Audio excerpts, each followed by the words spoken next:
Bom dia, boa tarde, boa noite. Está começando aqui mais um podcast de teologia para você, meu caro amigo, irmão, ouvinte aqui da nossa Casa da Educação Teológica. O assunto de hoje é arcaísmos na Bíblia de versão de Almeida corrigida e atualizada. O que são arcaísmos? Arcaísmos são palavras, expressões, construções sintáticas ou acepção que deixaram de ser usadas na norma atual. Mas nós evangélicos, principalmente aqui do Brasil, nós gostamos bastante da Bíblia, da tradução de João Ferreira de Almeida, a conhecida como Revista e Corrigida.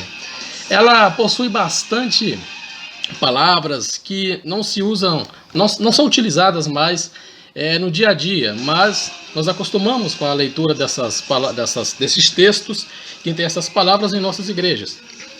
Então, para que nós possamos ajudar os ouvintes, as pessoas que estão iniciando agora na fé, nós vamos proceder com o significado de 12 palavras utilizadas na versão da Bíblia de João Ferreira de Almeida. E para me ajudar nessa empreitada, eu convidei aqui o nosso presbítero Felipe, nosso amigo de longa data, que vai dar também para vocês um alô especial.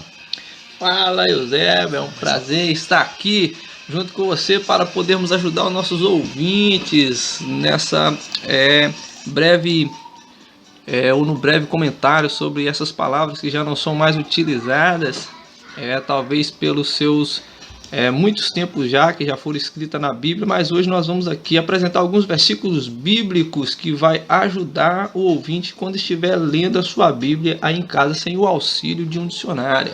Isso aí, é uma honra te receber, Felipe, e acredito que vai ser muito, muito proveitosa a nossa conversa. Então, Felipe, para começar, o Felipe, que ele é formado em História na mesma universidade que eu estudei, a Universidade de Uberaba, e também ele é estudante de teologia na EETAD, a Escola de Educação Teológica das Assembleias de Deus. É uma pessoa muito gabaritada para nos ajudar aí para fazer essa empreitada que nós nos propomos a fazer esta tarde. Hoje que é dia 12 de abril do ano de 2020. Venha conosco em mais este Estudando a Palavra.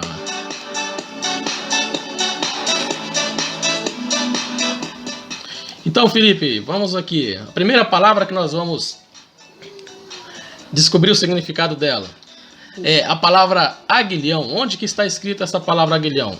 Aqui na Bíblia, na tradução de João Ferreira de Almeida ou na Revista Atualizada? Encontramos pelo menos em 2 versículos muito usados na primeira carta de Paulo aos Coríntios, capítulo 15, versículos 55 e 56. O versículo nos diz assim: onde está, ó morte, o teu aguilhão? Onde está, o inferno, a tua vitória? Ora, o aguilhão da morte é o pecado e a força do pecado é a lei. Então vamos ver o que significa aguilhão. Aguilhão. Já que nós estamos falando de Bíblia da tradução de João Ferreira de Almeida, nada melhor do que utilizar o dicionário de Almeida fornecido pela Sociedade Bíblica do Brasil. No dicionário de Almeida, a palavra aguilhão está explicada da seguinte forma: a ponta de ferro da aguilhada, ferrão. Este é o significado da palavra aguilhão, ponta de ferro da aguilhada, é um ferrão, né? É um ferrão. Está aí, Felipe. Você aí pode adquirir esse dicionário. Eles não estão nos pagando para fazer propaganda do dicionário, tá, pessoal?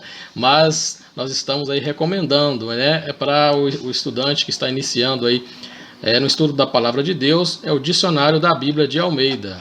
É o melhor para você entender no português o significado aí dessas palavras no português arcaico. Diz aí, Felipe, meu amigo Felipe, nós temos uma outra palavra agora que também ela é bastante lida aqui nos cultos. A gente vai pregar sobre o texto do Novo Testamento, sobre nos Evangelhos. Uma palavra que consta Marcos, no Evangelho de Marcos, capítulo 2, versículo 8. a palavra arrazoar. O que significa esta palavra arrazoar, meu nobre historiador, teólogo, exegeta?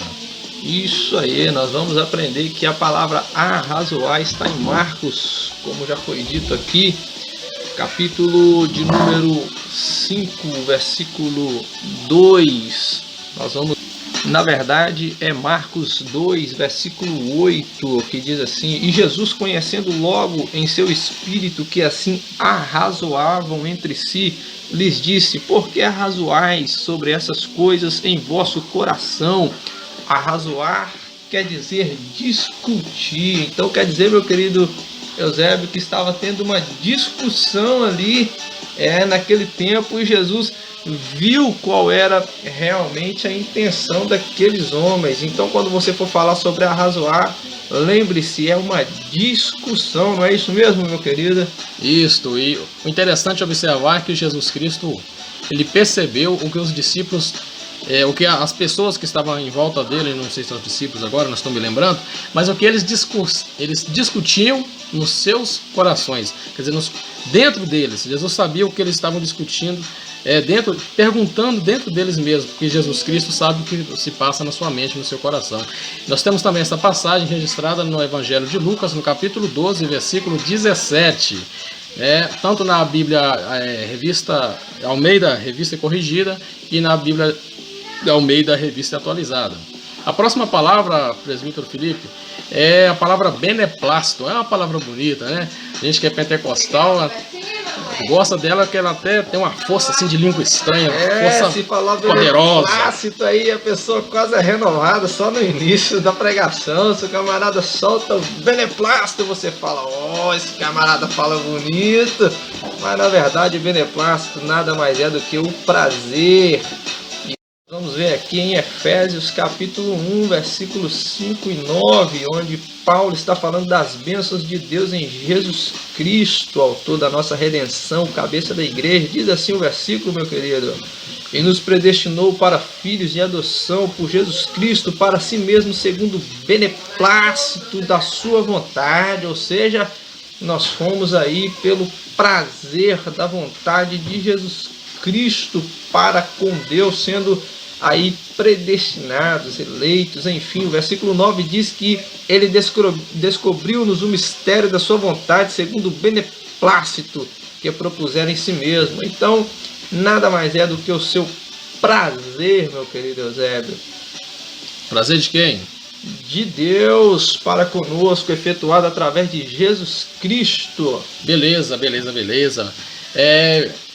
Está aí, meus amigos ouvintes, reafirmando novamente, nosso foco aqui não é teologar, fazer teologia neste podcast, mas é apenas apresentar os significados das palavras em português arcaico que contém nas traduções de João Ferreira de Almeida, conhecidas nas Bíblias de João Ferreira de Almeida, que nós utilizamos muito aqui no Brasil, que é a tradução Revista e Corrigida e a tradução Almeida, Revista Atualizada, muito utilizado por ser cerca de 60% dos evangélicos do Brasil, segundo a Sociedade Bíblica do Brasil.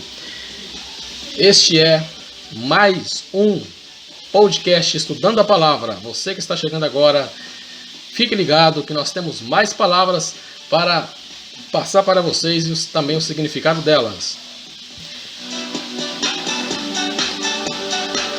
Outra palavra, Felipe, agora é palavra cãs. Cãs, existe cãs é o feminino de cão, Felipe? Opa, boa, mas não é isso não, meu querido. Nós vamos apresentar o que significa as cãs, a passagem bíblica em Provérbios 20, versículo 29. Diz assim: o ornato dos jovens é a sua força, e a beleza dos velhos as cãs. O que seria essa beleza dos velhos aí, meu querido Eusébio, dizendo na palavra tão difícil de ser entendida, cãs? Ah, rapaz, agora eu vi, não é cachorro não, né? A esposa do cachorro, né? Não é a esposa do cachorro não. É cabelos brancos. Então você aí que tá velhinho, que está com seus cabelinhos embranquecendo, isso aí é uma beleza, meu irmão. Eu mesmo já tô com 32 anos, já tá bem cãs aí na cabeça. Vou completar 32 anos, se o senhor permitir, no mês de outubro, e Já tô começando aí a me cansear, né? Uma palavra nova aí que eu tô inventando. Por favor, não copiem, tá bom? Cãs é o cabelo branco. É uma beleza. Quem diria, quando você for pregar sobre a cãs, não vai ser sobre o Acan não, tá? Vai ser sobre cãs. Você vai saber que é cabelos brancos. Eu não fazia ideia disso aí não, Eusébio. Eu fazia uma ideia, mas já tinha esquecido. Foi bom relembrar. Também temos aqui uma palavra bastante mencionada que está em Romanos capítulo 7, versículo 8. Não sei se você já encontrou. Já encontrou, amigo Felipe? Sim, senhor, tá na mão. Palavra concupiscência. O que significa esse palavrão? Palavrão, concupiscência. É um palavrão, hein? Quer dizer forte e continuado desejo de fazer ou de ter o que Deus não quer que façamos ou tenhamos. Então, em outras palavras, é um desejo exagerado por alguma coisa. Citação de Romanos 7,8 diz assim: mas o pecado, tomando ocasião pelo mandamento, despertou em mim toda a concupiscência. Portanto, sem a lei estava morto o pecado. Então, o que quer dizer aí, meu querido Eusébio? Significa, né, que o pecado, a maioria das vezes, ele é precedido de um forte desejo. Um desejo que a gente, às vezes, não consegue controlar. Aí, por isso que a gente tem que cortar o mal pela raiz. O Senhor Jesus Cristo já nos ensinou que a gente tem que cortar o mal pela raiz. Então, se você está sentindo um desejo e vê que aquele desejo vai aumentar e se tornar incontrolável, estou dizendo um desejo que leva ao pecado. Então, esse tipo de desejo que leva ao pecado, que é exagerado, é o que o apóstolo Paulo disse como concupiscência. Na verdade, ele não diz concupiscência no grego, né? Ele diz outra palavra, mas a palavra encontrada por João Ferreira de Almeida para expressar o que Paulo escreveu da melhor maneira, como desejo desenfreado para o pecado, é a palavra concupiscência. Beleza? Então tá aí, meu irmão. Desejo exagerado é pecado, pois é gerado pela concupiscência. Próxima. Chocarrice. Por favor, não confundir com cachorrice. É a palavra chocarrice, constante lá em Efésios capítulo 5, versículo de número 4. Fala para nós, Felipe.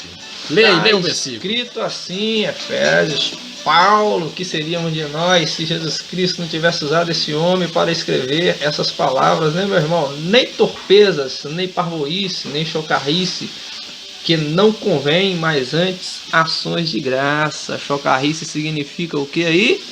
Piada suja. Efésios capítulo 5, versículo 4.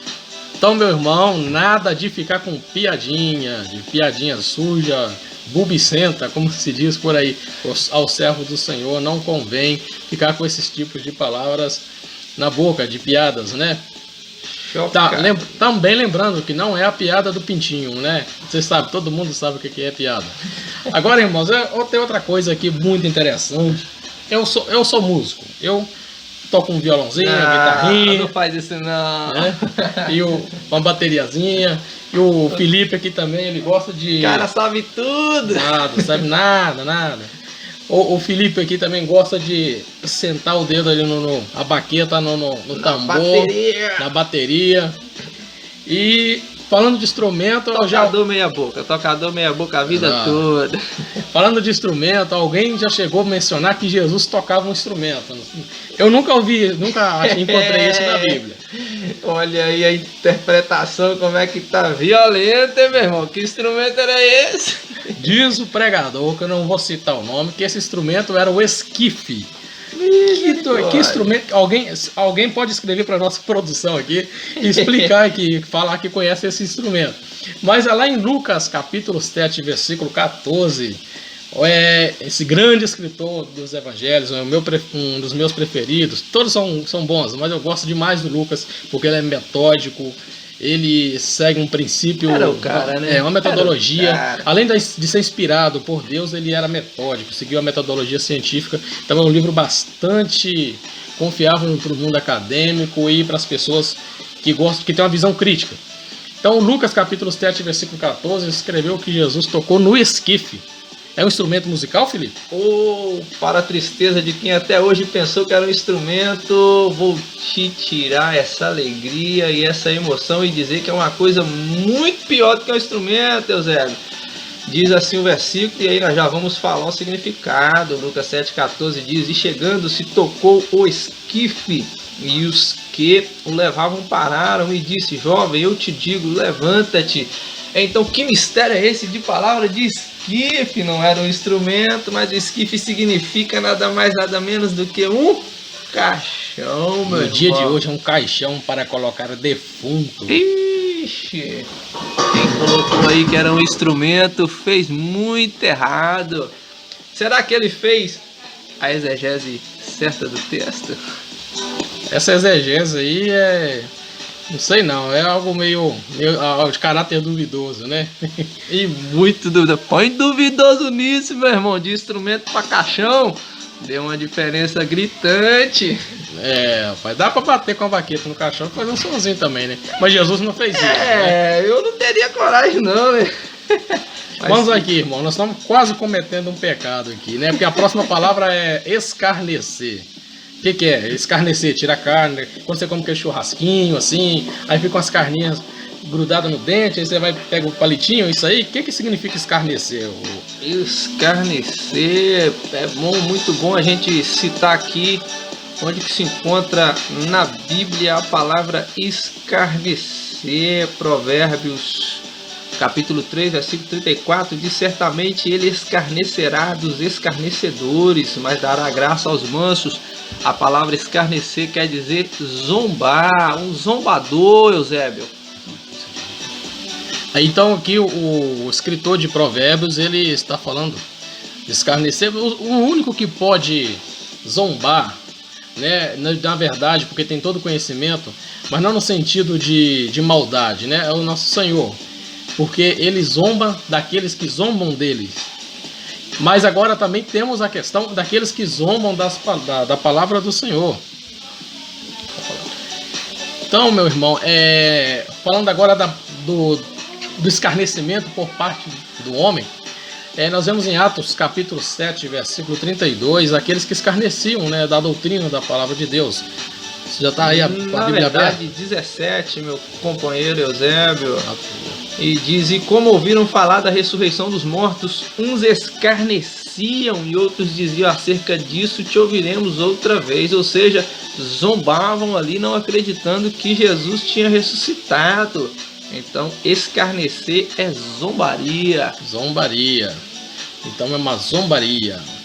Vamos então para outra palavra. Nós estamos quase terminando. Faltam 4 palavras.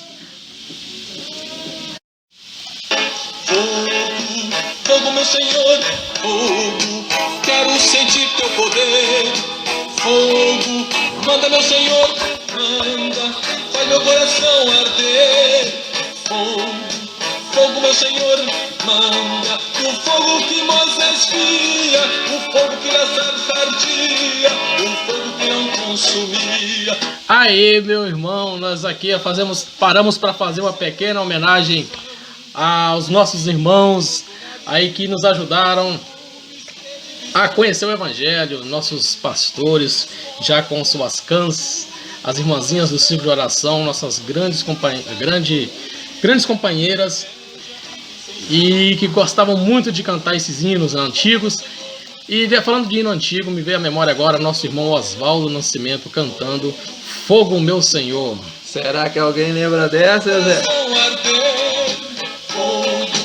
Fogo, meu Senhor, manda, o fogo que Moisés via, o fogo que na sarça ardia, o fogo que não consumia.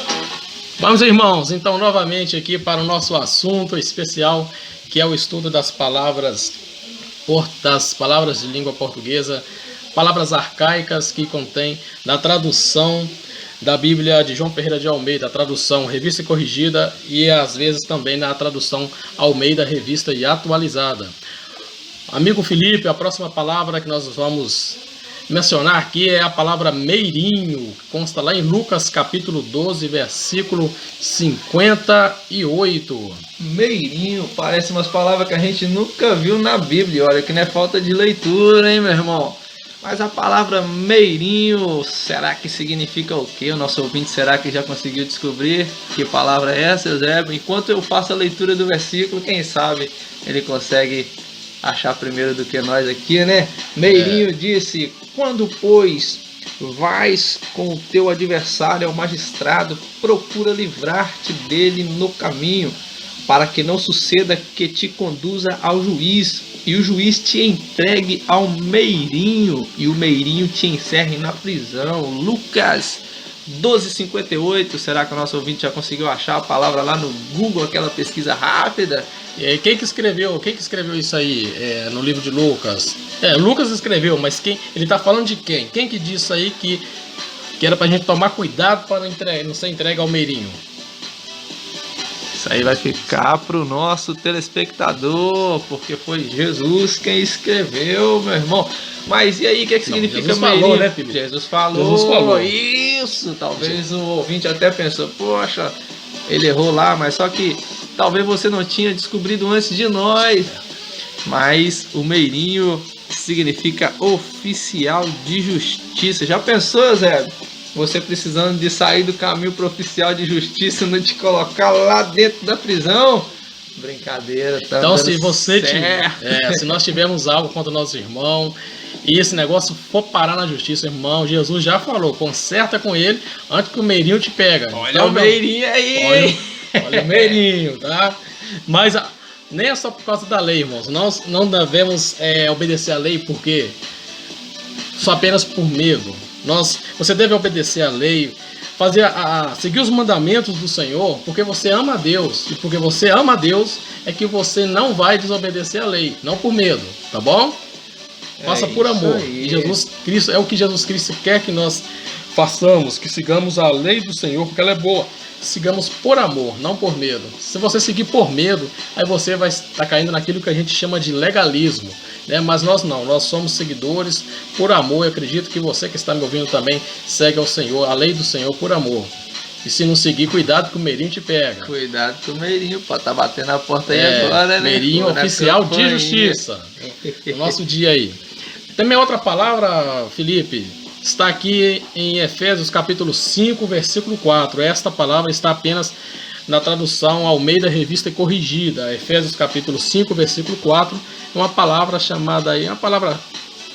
Nunca ouvi essa palavra, rapaz. Eu nem estou lembrando que eu li na Corrigida. Mas está aí, na revista Almeida Revista e Corrigida, palavra parvoíce.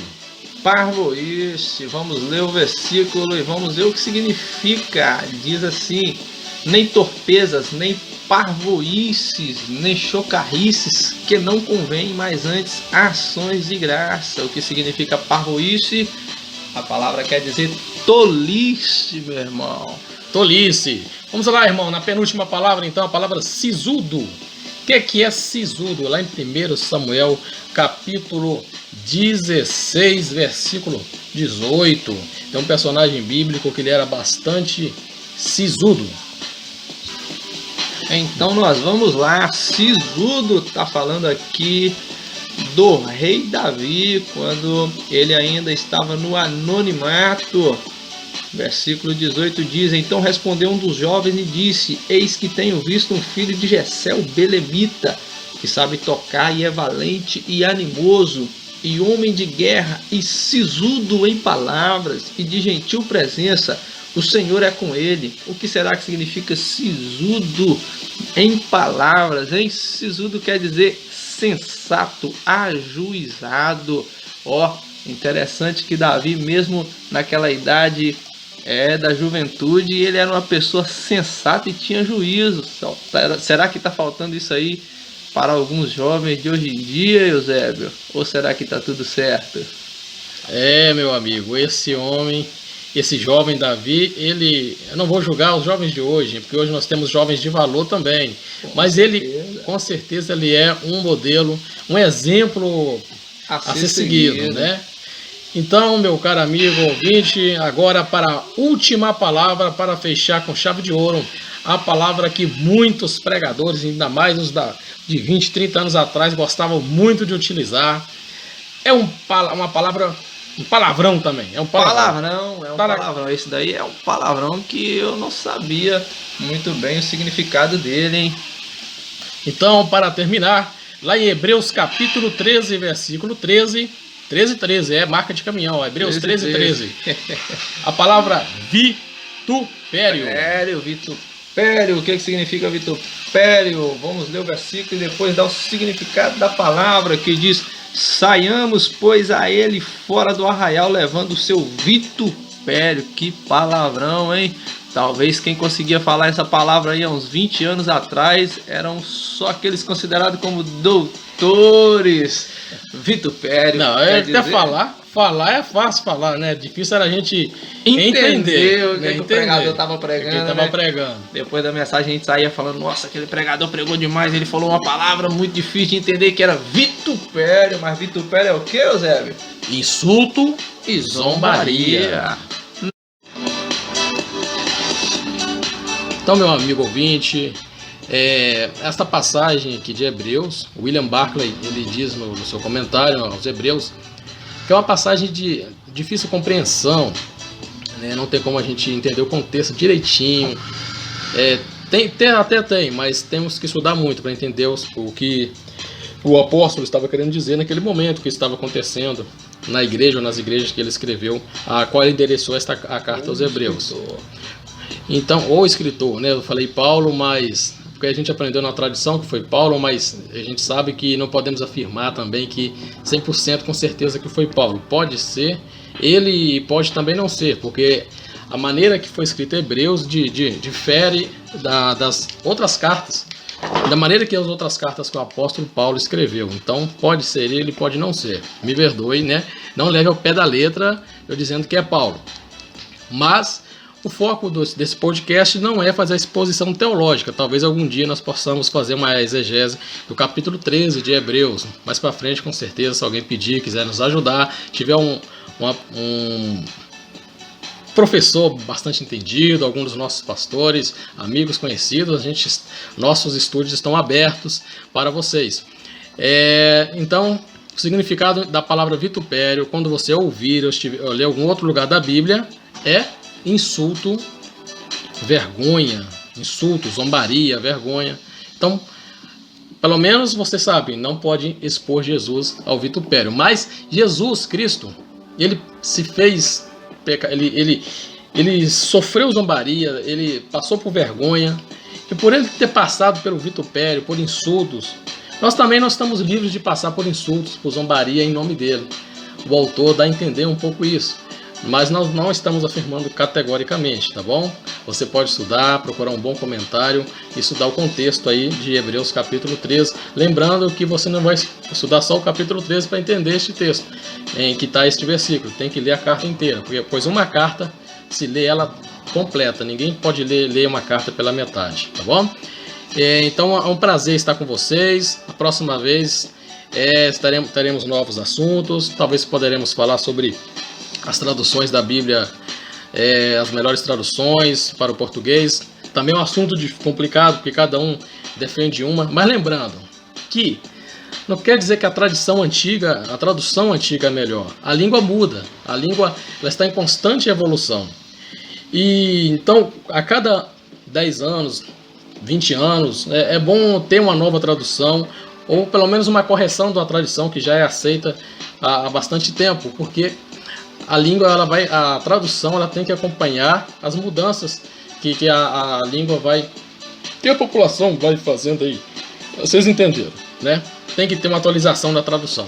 De vez em quando tem que ter, para que nós possamos entender de acordo com o contexto dos dias atuais. Quero agradecer aqui a participação do amigo Felipe. Eu que agradeço, foi um prazer, sempre à disposição. Obrigado aí pela sua companhia. Isso aí, amigo Felipe.